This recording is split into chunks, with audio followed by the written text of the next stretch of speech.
Hi everyone, welcome back to drama explanation. आशा करती हूँ आपने पहले की वीडियो देखे होंगे, क्योंकि अगर आपने पहले की वीडियो नहीं देखे हैं तो आपको ये वाला एपिसोड समझ नहीं आएगा। इसीलिए जाके पहले की वीडियो देखिए, उसके बाद ये वाला एपिसोड देखिए। चलिए एक्सप्लेनेशन शुरू करते हैं।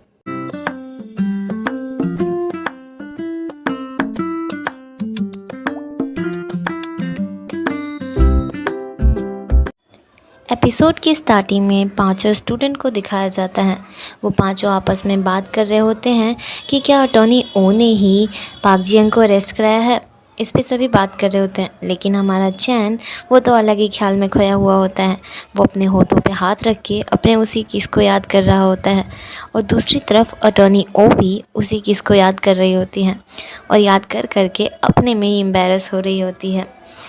उसके बाद हमें दिखाया जाता है कि अटॉर्नी ओ डायरेक्टर से मिलने जाती है, और डायरेक्टर उसे कहते हैं, मुझे नहीं लगता कि पाक जियन ने अपनी बहन को मारा होगा, तुम्हें उसका केस लेना चाहिए। उसके बाद अटॉर्नी ओ मान जाती है पाक जियन का केस लेने के लिए। फिर हमें सेंगमिरम दिखाई जाती है, और वहाँ पे अटॉर्नी ओ आती है और उसे पिक करती है। फिर सेंगमिरम एक फ़ोटो दिखाते हुए बोलती है, इसी के बार में पाक सोयोंग काम करती थी और इसका नाम मिस्टर होंग है, और ये चेयरमैन हान के सभी गलत कामों में बराबर का हिस्सेदार है। ये उनके सभी गलत काम जानता है। और वो बताती है कि इसके बार में टॉप फ्लोर पे एक वीआईपी फ्लोर है, जिसमें सिर्फ 3 वीआईपी आते हैं, चेयरमैन हान, असेंबलीमैन ली एंड चेयरमैन चोई। उसके बाद फिर दिखाया जाता है कि अटॉर्नी ओ को मिस्टर को का कॉल आता है। अब आप सोच रहे होंगे मिस्टर को कौन है। मिस्टर को अटॉर्नी ओ के लिए एविडेंस और सबूत वगैरह इकट्ठा करते हैं। उसके बाद दिखाया जाता है कि अटॉर्नी ओ और सेंगमिरम दोनों मिस्टर को के पास जाते हैं। मिस्टर को बताते हैं कि पाक सोयोंग 4 वीक्स प्रेग्नेंट थी, और उसके पोस्टमार्टम रिपोर्ट में भी ये नहीं आया था। मैंने पता किया, मैंने उस डॉक्टर को भी किडनैप कर लिया था, और लेकिन उस डॉक्टर ने कुछ खास बताया नहीं। उस डॉक्टर ने बस यही कहा कि मेरे को जो ऊपर से ऑर्डर आए थे मैंने वही फॉलो किया। उसके बाद वो कहता है, आपने जो पेन ड्राइव दिया था उसमें बहुत सारे पासवर्ड थे, बहुत सारे फिंगरप्रिंट थे, पर फिर भी मैंने कुछ फ़ाइल खोल ली हैं। और ये देख के अटॉर्नी ओ तो बहुत खुश हो जाती है। फिर हमें दिखाया जाता है एक जगह कंस्ट्रक्शन का काम शुरू हो रहा था, और उसकी शुरुआत करने के लिए असेंबलीमैन ली, चेयरमैन हान एंड चेयरमैन चोई को बुलाया जाता है। ये तीनों वहाँ पे होते हैं। उसके बाद चेयरमैन चोई और चेयरमैन हान आपस में बात कर रहे होते हैं।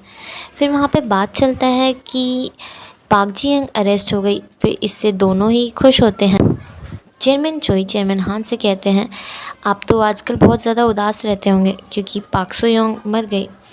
फिर ये सुन के चेयरमैन हान कुछ रिप्लाई तो नहीं करते, पर गुस्से में चले जाते हैं वहाँ से। फिर हमें पाक जियंग का दिखाया जाता है। पाक जियंग जेल में होती है, और वो एक दूसरे कैदी से लड़ाई कर लेती है। लड़ाई करने के बाद जब उन दोनों को अलग किया जाता है, फिर पाक जियंग बस यही कहे जा रही थी कि मुझे अटॉर्नी ओ से मिलना है। अटॉर्नी पुलिस वाला कहता है कि मुझे लगता है कि इसी ने अपनी बहन को मारा होगा, क्योंकि मुझे इसकी डायरी मिली है और उसमें साफ साफ लिखा हुआ है कि ये अपनी बहन को पसंद नहीं करती है और ये अपनी बहन को मारना चाहती है। ये चीज़ वो डेली लिखा करती थी। और उसके बाद पुलिस वाला अटॉर्नी ओ को फुटेज दिखाता है। फुटेज में दिखाया जाता है टीके लॉ फॉर्म में पाक जियंग पहले तो छत पे जा रही होती है, और फिर थोड़ी देर बाद वापस छत से आती है। उसके बाद फिर अटॉर्नी ओ पाक जियंग से मिलने जाती है।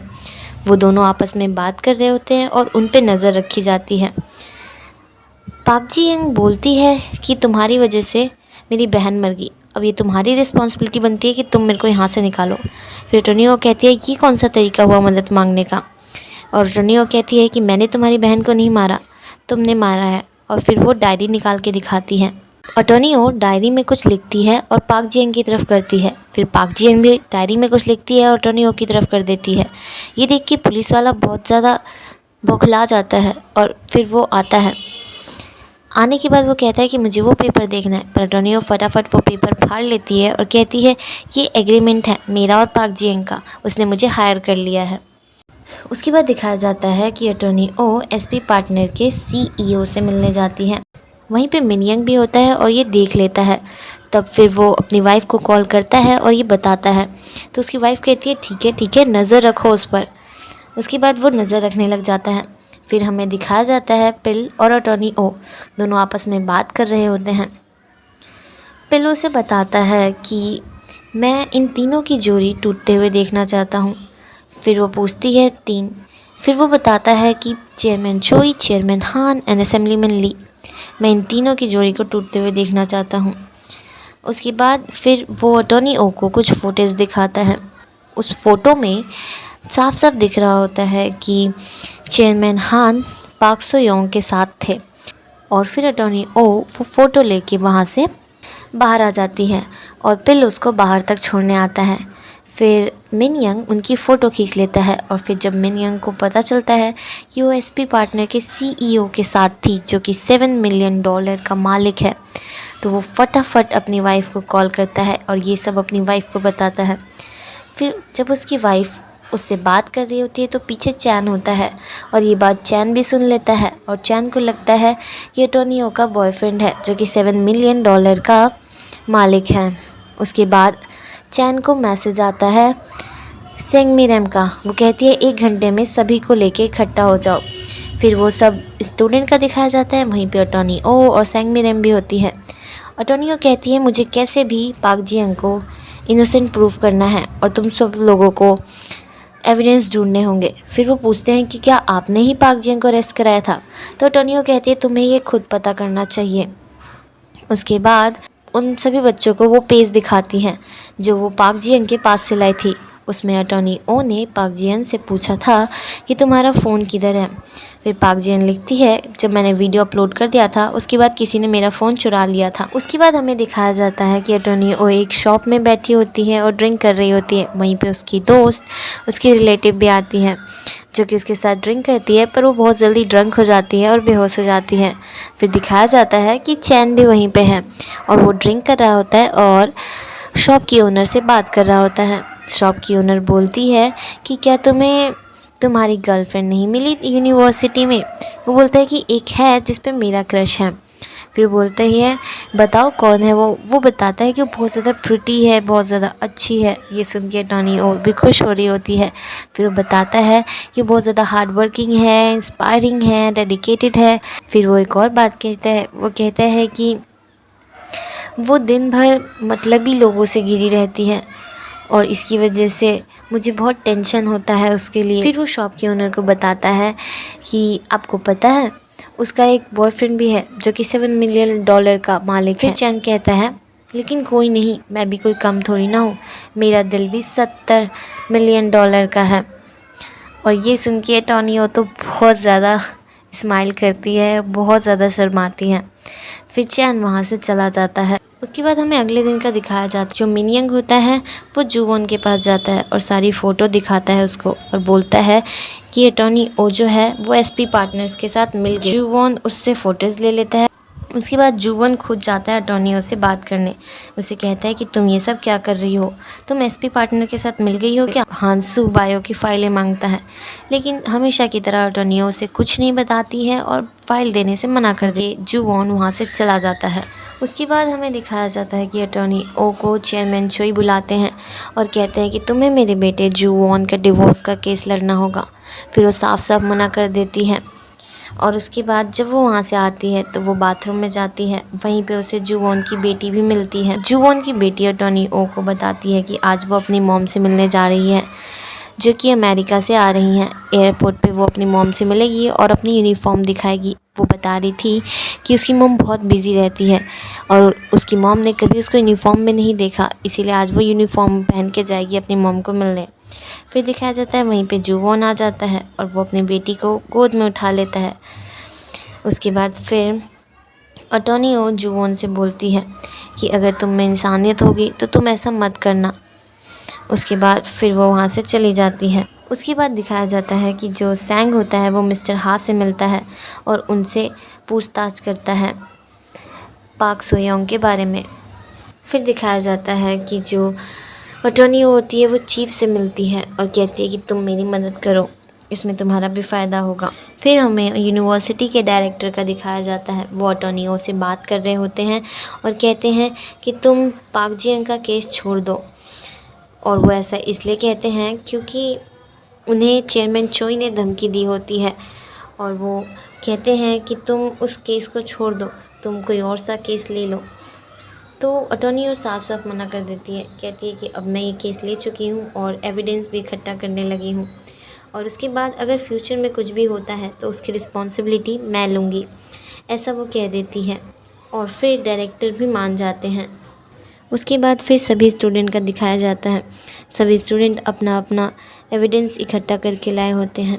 सबसे पहले कैंग दिखाती है पाक जी यंग के घर के बाहर का सीसीटीवी फुटेज। उसमें वो दिखाती है कि एक आदमी जो कि बहुत अजीब तरीके से चल रहा था वो पाक जी यंग के घर में जाता है। वो कहती है मुझे लगता है यही चोर है जिसने फ़ोन चुराया होगा। उसके बाद चैन दिखाता है प्रेगनेंसी रिपोर्ट। वो कहता है कि जो पाक सोयोंग थी वो प्रेग्नेंट थी और पूछता है कि क्या आपको ये बात पता थी। तो अटॉर्नी कहती है हाँ मेरे को ये बात पता थी। फिर रेयॉन और नामचून का दिखाया जाता है। ये दोनों कहते हैं कि हमारे पास जो प्रूफ है उसमें असली कल्प्रिट है। वो एक फूड ब्लॉगर का यूट्यूब चैनल होता है। वो जब अपना ब्लॉग बना रहा था तो पीछे टीके लॉ फॉर्म दिख रहा था और उसमें साफ साफ दिख रहा था कि किसी एक आदमी ने पाक सोयोंग को टीके लॉ फॉर्म से नीचे धक्का दे दिया था। इसकी वजह से पाक जियंग जेल से छूट जाती है। डीएनए टेस्ट भी करवा लेती है पाक सोयोंग का, लेकिन उससे कुछ पता नहीं लग पाता है। फिर हमें दिखाया जाता है जो यूनिवर्सिटी के डायरेक्टर होते हैं वो किसी ऑर्फनेज में जाते हैं और एक यून सियो नाम की लड़की को कैंडी देते हैं और वो लड़की कैंडी भी लेती है और फिर वहाँ से चल जाती है। फिर हमें अटॉर्नी ओ और पाक जी यंग का फ्लैशबैक दिखाया जाता है। अटॉर्नी ओ पाक जी यंग से कहती है कि तुम्हारी बहन का केस बंद हो गया है सुसाइड बोल के। फिर उसकी बहन कहती है कि मुझे पता है तुमने ही मेरी बहन को मारा है। फिर अटॉर्नी कहती है कि तुम्हें पता है कि मैंने उसे नहीं मारा है और अगर तुम चाहती हो तुम्हारी बहन को न्याय मिले तो तुम्हें मदद करनी होगी, उसका केस रीओपन करवाना होगा और इसके लिए मैं तुम्हें अरेस्ट करवाऊंगी और तुम्हें एक डायरी भी लिखनी होगी। ये सब वो पहले ही पाक जी यंग को समझा देती है और पाक जी यंग बिल्कुल ऐसा ही करती है। फिर हमें दिखाया जाता है पाक जी यंग अटॉर्नी ओ को कॉल करती है और उसे थैंक यू बोलती है उसकी मदद करने के लिए, उसकी बहन के लिए मदद करने के लिए, और उसे थैंक यू बोलती है उसके हॉस्पिटल के सारे बिल्स पे करने के लिए। फिर अटॉर्नी ओ कहती है कि तुम्हें बिल की टेंशन लेने की ज़रूरत नहीं है, तुम बस अपने ऊपर ध्यान दो और अपने फ्यूचर पे। फिर पाक जी यंग उसे थैंक यू बोलती है और थैंक यू बोलने के बाद फ़ोन रख देती है। उसके बाद हमें दिखाया जाता है चैन अटॉर्नी ओ को कॉल करता है और अटॉर्नी ओ अपने कार में होती है, कहीं जा रही होती है। चैन कहता है कि मुझे माफ़ कर दीजिए, मैंने आप पे शक किया जो कि मुझे नहीं करना चाहिए था। अटॉर्नी ओ कहती है ज़रूरत नहीं, तुमने मेरे पर विश्वास तो किया था। फिर पीछे से चैन के दोस्त कह रहे होते हैं ज़रूर इसकी कोई गर्लफ्रेंड है, किसी लड़की से बात कर रहा है ये। फिर उसके बाद अटॉर्नी ओ बातों बातों में कहती है कि मुझे तुम्हें एक बात क्लियर करनी है कि मेरा कोई भी बॉयफ्रेंड नहीं है $7 मिलियन का। फिर जब अटॉर्नी ओ को समझ आता है तो वो फ़ोन कट कर देती है। फिर चैन याद करता है कि जहाँ पे वो ड्रिंक कर रहा होता है वहाँ पे अटॉर्नी ओ बैठी होती है। फिर ये याद करके वो बहुत ज़्यादा एम्बेरस होता है। फिर उसके दोस्त कहते हैं कि लगता है लड़की ने इसे डंप कर दिया। उसके बाद फिर दिखाया जाता है अटॉर्नी ओ एक जगह पहुंचती है लेकिन वहाँ का ताला पहले से ही टूटा होता है। अटॉर्नी ओ को शक होता है कि शायद अंदर कोई है। वो जल्दी से चैन को कॉल करती है और उसे वहाँ की लोकेशन वगैरह बता देती है। फिर वहाँ पे अटॉर्नी ओ के ऊपर कोई अटैक कर देता है। चैन कॉल पे ही होता है और वो भागने लग जाता है और अटॉर्नी ओ को कोई उधर मार रहा होता है। इसी के साथ ये एपिसोड यहीं पे ख़त्म हो जाता है।